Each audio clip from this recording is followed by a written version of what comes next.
জায়গা থেকে যখন আমরা একজন সমন্বয়কে কান্নারত অবস্থায় একটা টেলিভিশন চ্যানেলে সমন্বয়ক আমরা হান্নানকে দেখেছি কান্নারত অবস্থায় তিনি আক্ষেপ করে বলছিলেন যে আমরা আসলে কি চেয়েছিলাম কিন্তু আমরা আসলে কি দেখতে পাচ্ছি।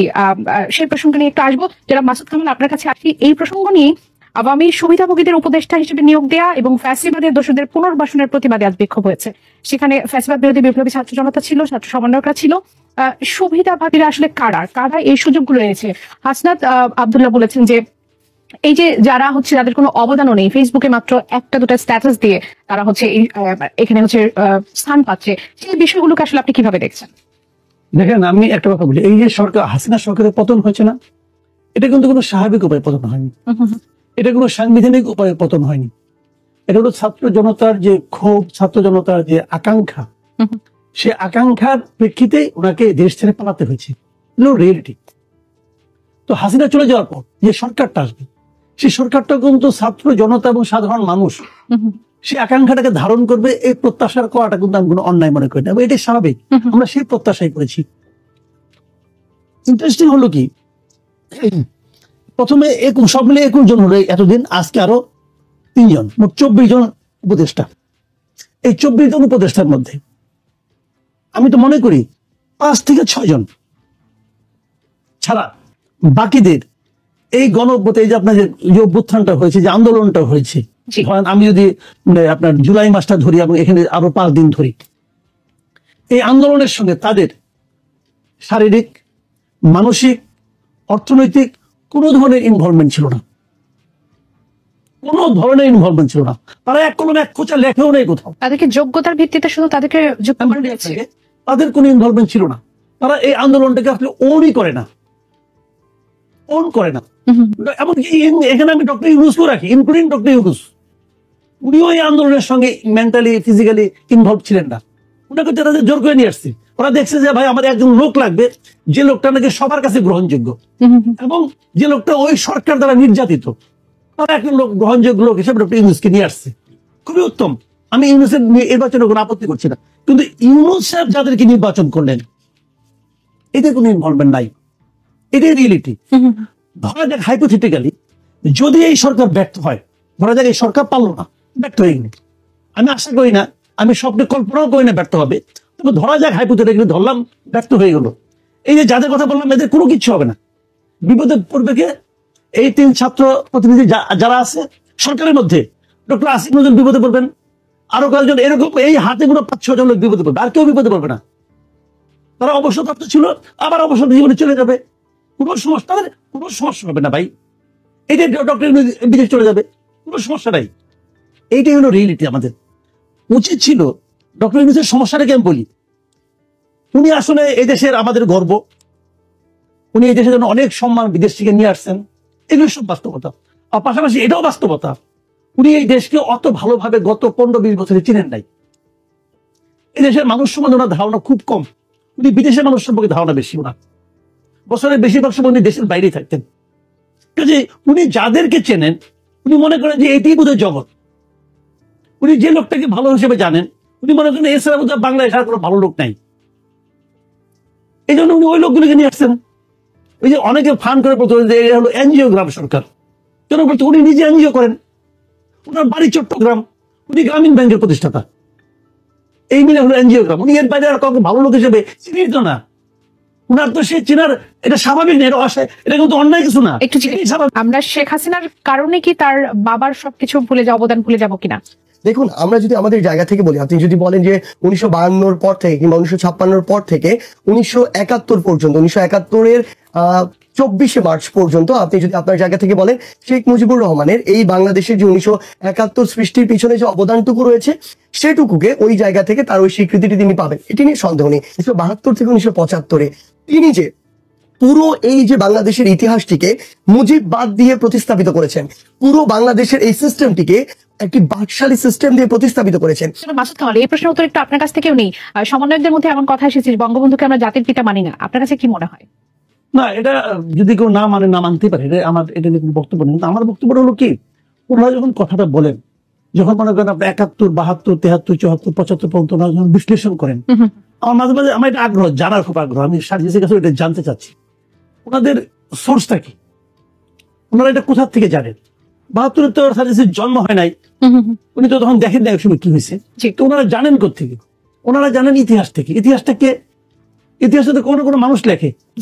বাংলাদেশে এই মুহূর্তে 2-3 ধরনের ইতিহাস পাওয়া যায়, যার যার ন্যারেটিভ তার মতো তারা ব্যাখ্যা করেন। কিন্তু তো ওনারা তো কোনো বই পড়ে জেনেছেন, যে বইটা পড়েছেন ওই বইটা তো কোনো মানুষ লিখেছে। তো ওই মানুষটাকে জাস্ট একবার ভাবেন, ওই মানুষটা কে? ওই মানুষটা তো কোনো পলিটিক্যাল পার্টি করেন, অথবা কোনো রাজনৈতিক দর্শনের সঙ্গে ওনার এক ধরনের অ্যাফিলিয়েশন আছে। একবার ভাবুন জিনিসটা। তো এইভাবে আমার কাছে মনে হয় শেখ হাসিনা আলাদা একটা ন্যারেটিভ তৈরি করার চেষ্টা করেছেন। আবার শেখ হাসিনার এগেনস্টে যারা ছিল, অন্য যারা পলিটিক্যাল, বিএনপিও স্বাধীনতা যুদ্ধের আলাদা একটা ন্যারেটিভ তৈরি করার চেষ্টা করেছে। জামাতে ইসলাম তারা স্বাধীনতা যুদ্ধের বিরোধিতা করেছে, কিন্তু তাদের কিন্তু আলাদা একটা ন্যারেটিভ আছে। আপনি জানেন গোলাম আজমের একটা বই আছে, বইয়ের নাম হলো সোনার বাংলা। উনি সোনার বাংলা মানে বই লিখেছেন যে লোকটিকে স্বাধীনতা যুদ্ধের বিরোধিতা করেছেন, বলেছেন অফিসিয়ালি। তো এখন যার যার ন্যারেটিভ কিন্তু তার কাছে। তাদের ক্ষমা চাওয়ার প্রসঙ্গ যখন আসে, ক্ষমা চাওয়ার প্রসঙ্গে আমি আরো অনেক পরে যাচ্ছি, ওটা ওই প্রসঙ্গটা খুব একটা ইম্পর্টেন্ট না। কিন্তু আমার কথা হলো যার যার অস্বীকার করছেন যে সে সময় তাদের প্রমাণ দিতে হবে যে সে সময় তারা বাংলাদেশের মুক্তিযুদ্ধের বিরুদ্ধে ছিলেন বা স্বাধীনতার বিরুদ্ধে ছিলেন, সেটির প্রমাণ তাদের দিতে হবে। প্রমাণ দেবে। আমি তো নিজের ওই সময়ের পত্রিকা দেখেন আপনি, আমি ইতিহাস দেখি, আমি কারো লেখা ইতিহাস আমি দেখতে যাচ্ছি না। আপনি ওই সময়ের পত্রিকাগুলি দেখেন। গোলাম আজম সাহেব তার দলবল নিয়ে, আব্বাস আলী খান, গোলাম আজম এরা সঙ্গে নিয়াজের সঙ্গে মিটিং করতেছে, মিটিং করে বলতেছে যে পাকিস্তানি বাহিনীকে সব ধরনের তারা সহযোগিতা করবে। That was their political decision. আমি একটা কথা বলি আপনাকে, ওটা তাদের রাজনৈতিক সিদ্ধান্ত ছিল, কিন্তু ওই সিদ্ধান্তর আলোকে রাজাকার বাহিনী গড়ে উঠেছিল। সেটা আমি কিন্তু ওই ঝামেলায় যাচ্ছি না। আমার কথা হলো কি, যার যার সিদ্ধান্ত তখন তারা নিয়েছেন, সময়ের প্রেক্ষিতে ওই সময় বুঝে নিয়েছেন। তারপরে কিন্তু আবার যার যার মতো করে পরিবর্তিত পরিস্থিতি যখন পাকিস্তান থাকলো না, বাংলাদেশ হয়ে গেল, যার যার মতো করে এটা ব্যাখ্যা করেছেন। আমার এই ব্যাখ্যা করলে কোনো সমস্যা নাই, যে যেভাবে ভাবতেই পারে, এই কোনটা নিয়ে আমার কোনো আপত্তি নাই। আমার প্রশ্নটা হলো যে যখন আমরা বঙ্গবন্ধুকে বিচার করব, যখন আমরা শেখ মুজিবকে বিচার করব, শেখ মুজিব কিন্তু বঙ্গবন্ধু এটা কিন্তু হয়েছে স্বাধীনতার আগে। ওনাকে স্বাধীনতার আগেই খেতাবটা দেওয়া হয়েছে। আমি কোনো খেতাবের পক্ষে না ভাই। একজন লোক তার বাপ একটা নাম রাখছে, ওর সঙ্গে একটা উপাধি যোগ করতে হবে, আমি তার পক্ষে না। কিন্তু দিয়েছে বাংলাদেশ, ভালোবেসে দিয়েছে, দায় দিয়েছে। 24শে মার্চ পর্যন্ত ওনার ভূমিকা, যেটা সার্জিস বললো, এটা হলো বিতর্কের ঊর্ধ্বে, আমি অস্বীকার করি না। 25শে মার্চ, হ্যাঁ আমি মনে করি, আমি যতটুকু পড়েছি এবং তখন আমি তখন ছোট, কিন্তু বুঝি, তখন আমি বুঝি 25শে মার্চ অনেকে বলে যে ওয়ালেসি কি না কি করছেন, আমি এগুলো বিশ্বাস করি না। এবং বরঞ্চ আমি তাজউদ্দিন আহমেদের মেয়ের যে ভাষ্যটা, এটাকে আমি মনে করি যে সঠিক না হতে পারে, যে বঙ্গবন্ধু স্বাধীনতা ঘোষণা করে যাননি ভাই। উনি কেন যাবেন? উনি তো অখণ্ড পাকিস্তানের প্রধানমন্ত্রী হতে চেয়েছিলেন, উনি তো অখণ্ড পাকিস্তানের প্রধানমন্ত্রী হওয়ার ম্যান্ডেট পেয়েছিলেন। উনার স্বাধীনতা ঘোষণা করতে হবে, উনি করেন নাই। এটাই সত্য। যারা এখন বলে উনি স্বাধীনতা ঘোষণা করছেন, এটা ঠিক না, আমি মনে করি না। আবার আমারও ভুল হইতে পারে, কিন্তু আমি মনে করি না। কিন্তু এসব সত্য মানলেও তারপরে উনি দেশে, মানে উনি অত্যন্ত ব্যর্থ শাসক ছিলেন, অত্যন্ত ব্যর্থ। কারণ তখন আমি জানি 74-এর 2 বিক্ষোভ, আমি নিজে আমার অভিজ্ঞতা আছে, আমি তখন জ্ঞান আছে আমার, তখন আমি ক্লাস 8-এ পড়ি 74 সালে। আমি না খেয়ে দেখছি, আমি আটার যাও খাইছি ভাই, আমি নিজে খেয়েছি। আটার যাও বুঝেন, ওই জেনেতে পোস্টার লাগায় আটা গুলা, ওইটা আমি খেয়েছি, ওইটা খেয়ে আমার জীবন ধারণ করেছি, আমি জানি এগুলো। কিন্তু এই সমস্ত অপকর্ম, সমস্ত অযোগ্যতা সত্ত্বেও আমি মনে করি বাংলাদেশের স্বাধীনতার মহানায়ক হলো শেখ মুজিব। ধন্যবাদ। কামাল, এই যে সরকার তাদের কলেবর মারাচ্ছে, ছাত্র আন্দোলনে যারা আছেন বৈষম্য বিরোধী, তারা তাদের আক্ষেপের জায়গা নিয়ে কথা বলছে, জনগণের জায়গাটা আসলে কোথায়? আমরা যে জন্য অভ্যুত্থানের পরবর্তীতে আমরা মনে করলাম যে জনগণ সবাই স্বাধীনতা ফিরে পেয়েছে, তাদের সকল সমস্যা দূর হয়ে যাবে, জনগণের সমস্যা কি দূর হয়েছে? জনগণের জায়গা হলো দর্শকের জায়গায়, বুঝছেন? এই সিনেমা দেখেন না, ভিলেন এসে নায়ককে ঘুষি মারলো, তখন আপনার মনে হয় যে আমি ঘুষি মারতে পারতাম। আপনি জীবনে মারতে পারবেন না, আপনি দেখবেন খালি আহু করবেন অথবা হাততালি দিবেন, আর কিছু করতে পারবেন না। এই দেশে জনগণের জায়গা সেই জায়গায়, এই হলো রিয়েলিটি। কে কেন কি হচ্ছে কোনো জবাবদিহিতা কারো আছে? আমরা তো একটা জবাবদিহিমূলক শাসন চাই, জবাবদিহিমূলক প্রশাসন চাই, কোনো আছে? কোনো কিছু নাই। কিন্তু সিদ্ধান্ত কারা নেন? সমন্বয়কদের মধ্যে সিদ্ধান্ত কারা নেন? কেননা আপনাদের একটি বিষয় 11 দলের বিরুদ্ধে যে রিট করা, সেটি প্রসঙ্গে আপনাদের একজন সমন্বয়ক হান্নান মাসুদ বলেছেন যে 11 দলের বিরুদ্ধে রিট ছাত্রদের নয়, হাসনাত সার্জিসের ব্যক্তিগত।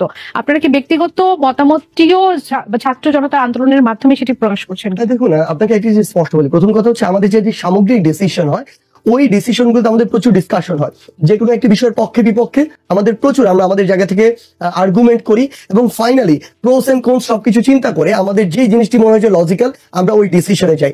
শুধু একটা বিভাগ থেকে 13 জন উপদেষ্টা, অথচ উত্তরবঙ্গের রংপুর, রাজশাহী বিভাগের 16টা জেলা থেকে কোনো উপদেষ্টা নেই, সেই সাথে আরেকটা স্ট্যাটাস, তার উপর খুনি হাসিনা তেলবাজরাও উপদেষ্টা হচ্ছে। আপনার এই আক্ষেপের কারণটুকু দিয়ে শুরু করি। এই আক্ষেপ থাকা তো একদমই স্বাভাবিক আমাদের জায়গা থেকে, কারণ দেখুন আমরা এটা কখনোই বলবো না যে আপনাকে বাংলাদেশের 8টা যে বিভাগ রয়েছে 8টা বিভাগের সমান ভাগে ভাগ করতে হবে উপদেষ্টা, কখনোই নয়। কিন্তু আপনার যখন প্রায় 23 থেকে 25 জন উপদেষ্টা থাকে, তখন আপনার বাংলাদেশে প্রায় 3টি জেলা, আমি যদি বলি 3টি বিভাগ, রংপুর, রাজশাহী, ময়মনসিংহ, এই যে 3টি বিভাগে প্রায় আপনার 20টি জেলা রয়েছে। 20টি জেলায় এমন 2 থেকে 3 জন মানুষও কি ছিল না, যে 2 থেকে 3 জন মানুষ এই উপদেষ্টা পরিষদে যাওয়ার জন্য কোনো না কোনো ভাবে বা কোনো না কোনো ক্রাইটেরিয়াতে যোগ্য? অবশ্যই আমাদের জায়গা থেকে বা আমার জায়গা থেকে মনে করি সেটি ছিল। কিন্তু এই জায়গায় এই যে উপদেষ্টা পরিষদের নতুন যে সংযোজনটি হয়েছে, আমার জায়গা থেকে বা আমরা উত্তরবঙ্গের যারা রয়েছি বা আমরা সামগ্রিকভাবে আমাদের জায়গা থেকে মনে করি এই জায়গায় অবশ্যই যেভাবে আসলে উপদেষ্টা বাছাই করা উচিত ছিল, কিন্তু কিংবা একটি দেশের এই যে একটি সমতা নিশ্চিত করা উচিত ছিল, কারণ খুব স্বাভাবিকভাবেই একটা মানুষের জন্মস্থানের প্রতি ওই যে একটি আলাদা আকর্ষণ কিংবা টান, এটিকে অস্বীকার করার কোনো উপায় নেই। সেই জায়গা থেকে আমরা যখন দেখি এটি আরো সবচেয়ে বেশি দৃশ্যমান হয় এবং আকর্ষিত হয় যে নির্দিষ্ট একটি বিভাগ থেকে আমার 13 জন উপদেষ্টা, অর্ধেকেরও বেশি, তখন এই জিনিসটা আমার মনে হয় যে যখন আমার মাননীয় প্রধান উপদেষ্টা চট্টগ্রাম বিভাগের এবং তারপরে এতজন উপদেষ্টা ওই একটি জায়গা থেকে, তাহলে আমরা মনে হয় ওই যে আমার নির্দিষ্ট একটি জায়গার প্রতি যে আমাদের যে টান, সেই জায়গাটি থেকে বের হতে পারিনি, বরং হয়তো আমরা নির্দিষ্ট কিছু জায়গার বাইরে এখন সেভাবে চিন্তাও করতে পারিনি। আমার খুলনা বিভাগ রয়েছে, আমার বরিশাল বিভাগ রয়েছে, আমার সিলেট বিভাগ রয়েছে। আপনি দেখে থাকবেন এই 3টি বিভাগ থেকে মাত্র 3 জন, অর্থাৎ বাংলাদেশের 8টি বিভাগের মধ্যে 6টি বিভাগ থেকে সব মিলিয়ে মাত্র 3 জন উপদেষ্টা রয়েছে।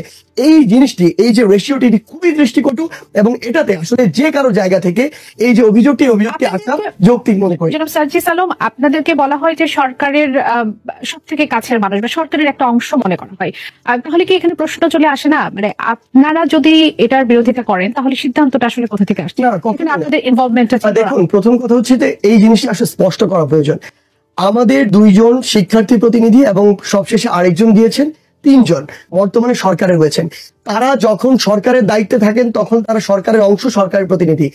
তারা যখন সেই জায়গাটি থেকে আলাদা হয়ে আমাদের সাথে কথা বলেন বা মিশেন, তখন একটি আলাদা সম্পর্কের জায়গা থেকে। কিন্তু আমরা আমাদের জায়গা থেকে কখনো নিজেদেরকে সরকারের অংশ মনে করি না।